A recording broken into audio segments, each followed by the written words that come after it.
Welcome, my name's Heidi. I'm the Family and Local History Librarian for Eastern Regional Library. And today we're going to be looking at a brand new program put out by the Public Records Office of Victoria called MapWarper. It's a brand new computer program they've just released and has been produced to enable us to look at historical maps and superimpose them onto current maps. This enables us to look at areas in a whole new way. We can see where our ancestors lived, how the areas have been developed over time, and even how areas have changed. The Public Records Office of Victoria has over 12,000 historical maps, but at the moment, only about half of them have been rectified. That means about half of them have been enabled to work in this program, but everyone's working hard to get those all 12,000 rectified. If you enjoy what we're doing today, you can create your own Public Records Office account and actually help with that rectifying of the maps still to be done. So let's have a play and I will show you how it all works. So firstly, we need to go to the Public Records Office homepage. The address is https://mapwarper.prov.vic.gov.au. Another really easy way to find it is just Google MapWarper PROV and it comes up. This is our main screen and we're going to have a play and I'll show you how it works.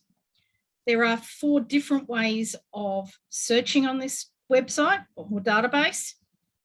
Firstly, through the homepage, you can add information in, reduce time spans, etc., or just scroll down to the bottom and choose something that's been already done. You can browse all maps. You can find maps by location, and you can just browse in the rectified maps. We're going to start off with just scrolling down, and we're going to have a look at the Newport Railway Yards. So I've clicked on that and here's the map.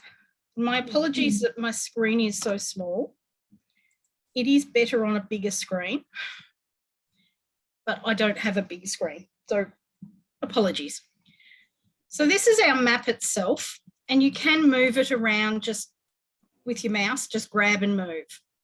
And this shows the rail yards, and I believe this map is from the 1930s, but not all these maps have dates on them, and I find that a bit of a problem, but it is what it is.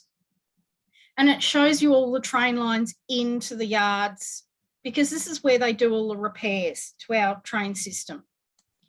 Now, to actually look at it in MapWarper, we just click on Preview and it overlays it onto the current maps. And you can move the transparency bar down the bottom. You can see how I'm moving it so it's lighter.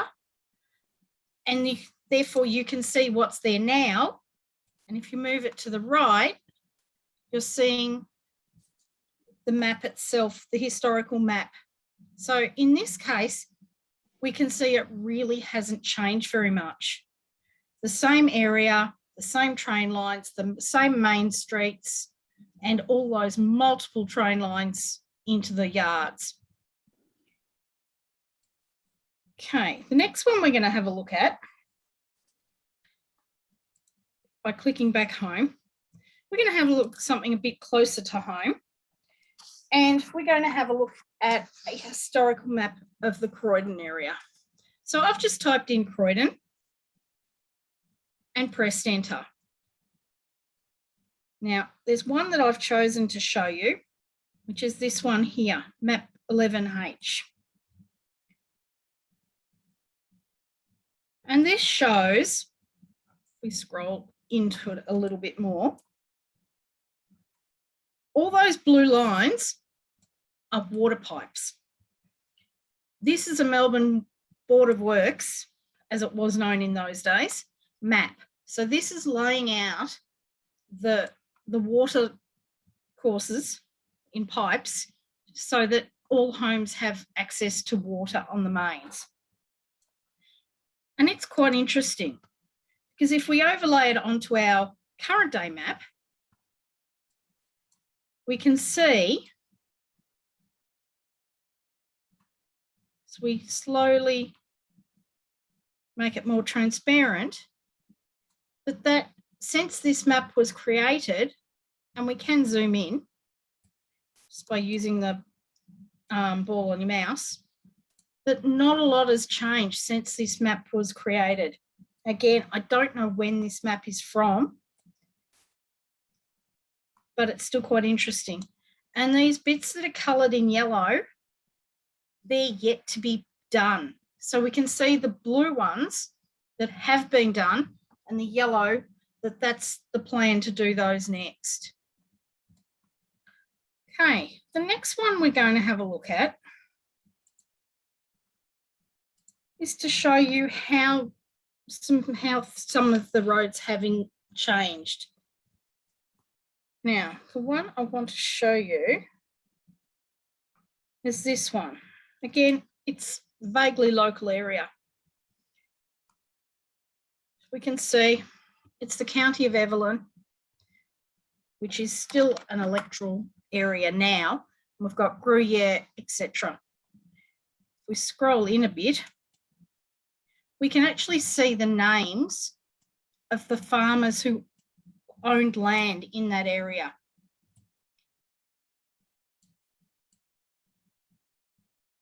And if we head down here, this area here, the mouse is pointing at, is Woorolleek. So it's quite an interesting map. So let's have a look at it overlaid into the current map. So we can see here the Warburton Highway. See where the mouse is moving? And on the historical map, that didn't exist at all. So I find that quite interesting. Okay, the next one I'm going to show you is we're going to find by location, just so that I can show you how it differs. And you can just move the map around with your mouse. And we're going to have a look at the area of Mooroolbark. Again, fairly local. And we can see how that has changed in the time period we're looking at. So as you can see how I'm zooming in and moving the map, the list on the left-hand side is changing. So the maps that are available are reflecting the map that we're looking at.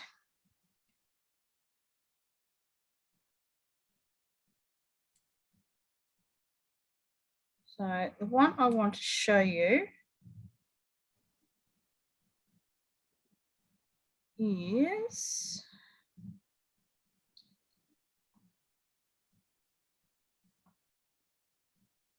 this one here.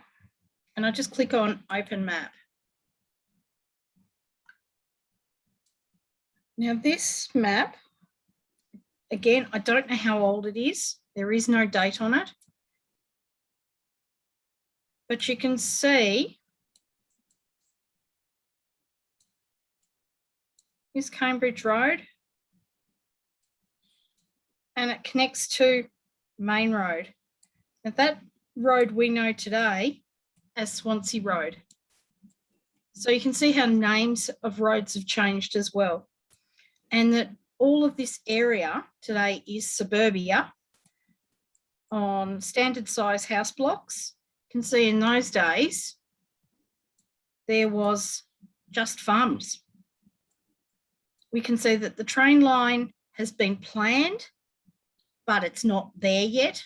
The station at Mooroolbark has been planned, but again, not there yet. Five Ways is sort of there. Manchester Road really doesn't exist. It's really still very much farmland. If we add today's map into it, oops,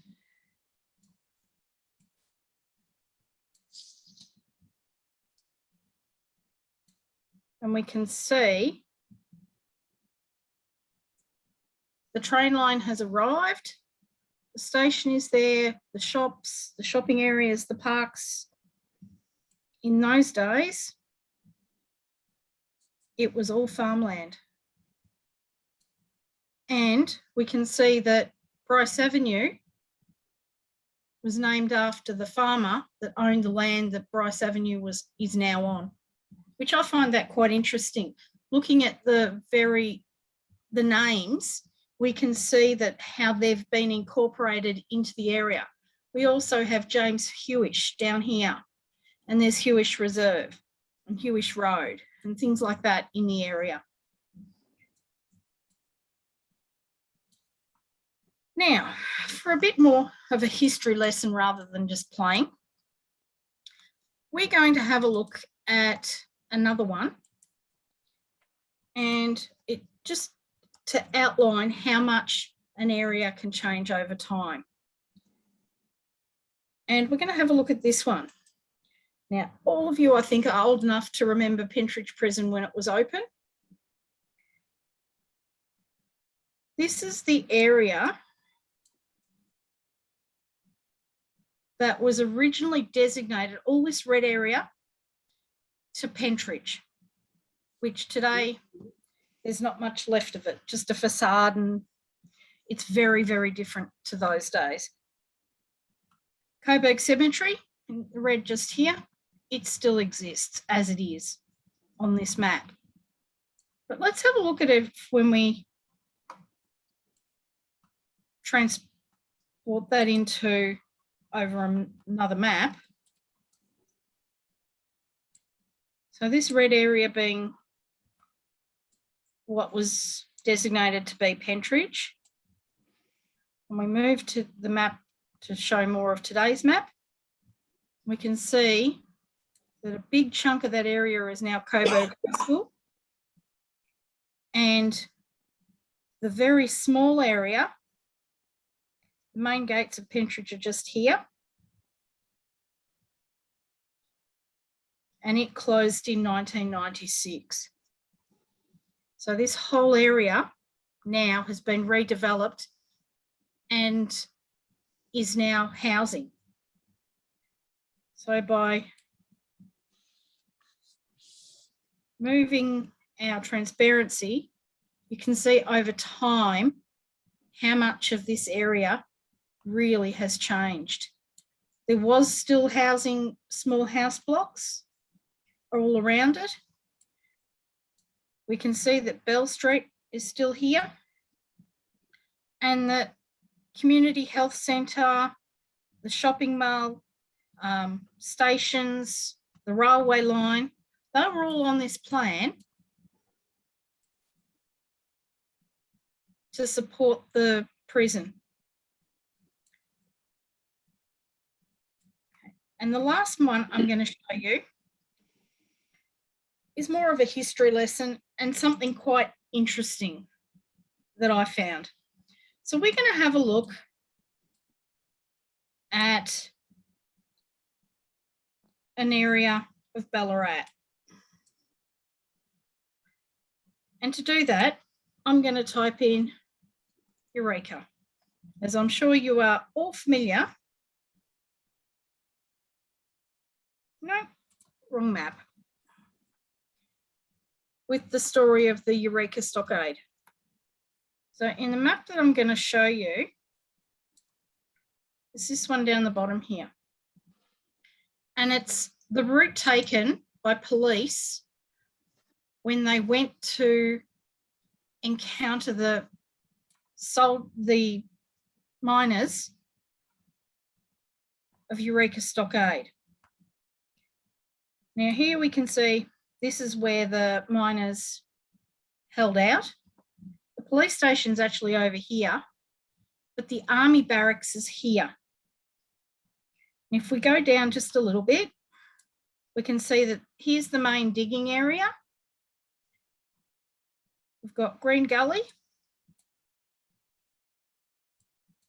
Here's the lockup.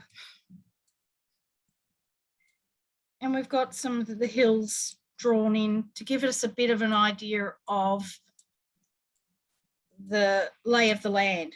Some of the main streets that exist today have been marked onto this map. Now, if we overlay that into with our current day map, we can see that the site of Eureka Stockade is actually just here under the current day railway line. So the fact that the Eureka Stockade area, which is over here, which has got the museum, etc., is not actually the site of the Eureka Stockade, which I find very interesting. And as we put the transparency back, we can see this, follow this line of this is how the police route went to Eureka Stockade. We can see that the hills that they marked in the map are legitimate heights. And if we go down a bit and take our transparency out a little bit, this being the main diggings here, but the modern day Sovereign Hill is actually quite a bit further down. It's here. So it's not actually where the diggings were, they were up here, which I find quite interesting.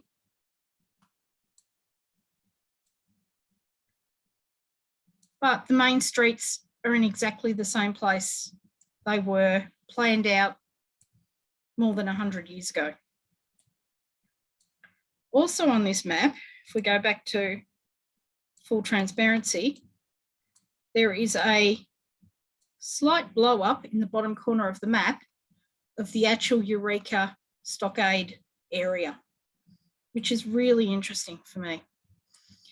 And I'm hoping you're finding the same thing. So that about sums up what I'm going to show you. And thank you for coming, and hopefully you can have some fun like I have.